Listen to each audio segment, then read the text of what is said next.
ये वही आदमी था जो पेड़ की जिस डाल पर बैठा था उसी को कुल्हाड़ी से काट रहा था।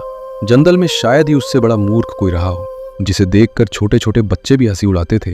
वही व्यक्ति आगे चलकर संस्कृत का महान कवि बनेगा, ऐसा किसी ने कल्पना भी नहीं की थी। लेकिन यह कथा सिर्फ उसकी नहीं, बल्कि एक अत्यंत विदुषी राजकुमारी विद्योत्तमा की भी है। उसे अपनी विद्या पर इतना अभिमान था कि वो दूर दूर से आने वाले पंडितों को शास्त्रार्थ में पराजित कर देती थी। अंततः उसने घोषणा कर दी, जो मुझे शास्त्रार्थ में हराएगा मैं उसी से विवाह करूंगी। देश विदेश से विद्वान आए, लेकिन सब पराजित होकर लौटे। अपमान से आहत पंडितों के मन में प्रतिशोध की आग सुलग उठी। एक दिन वे किसी ऐसे व्यक्ति की तलाश में जंगल पहुंचे जो अत्यंत मूर्ख हो और जिसे विद्योत्तमा के सामने खड़ा किया जा सके।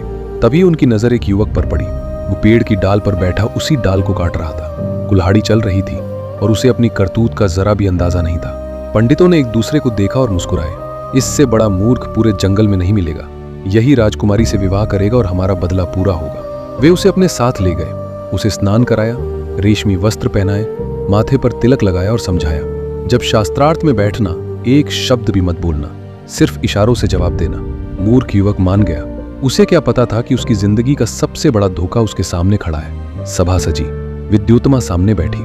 उसने पहला प्रश्न इशारे में पूछा और एक उंगली उठाई, जिसका अर्थ था ईश्वर एक है। युवक ने सोचा कि वो उसकी एक आंख फोड़ने की धमकी दे रही है। वो क्रोधित हो गया और उसने 2 उंगलियां उठा दी। अगर तू मेरी एक आंख फोड़ेगी तो मैं तेरी दोनों फोड़ दूंगा।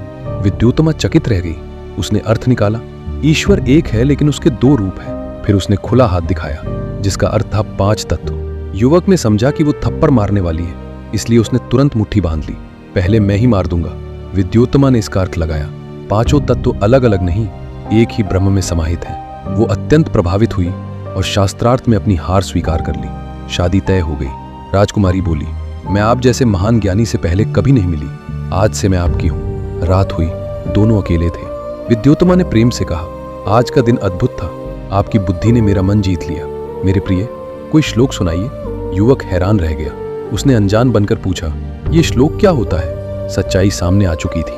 वो बोला, मैं कोई विद्वान नहीं, मैं तो जंगल का एक साधारण लकड़हारा हूं। यही लकड़हारा आगे चलकर महान कवि कालिदास बना।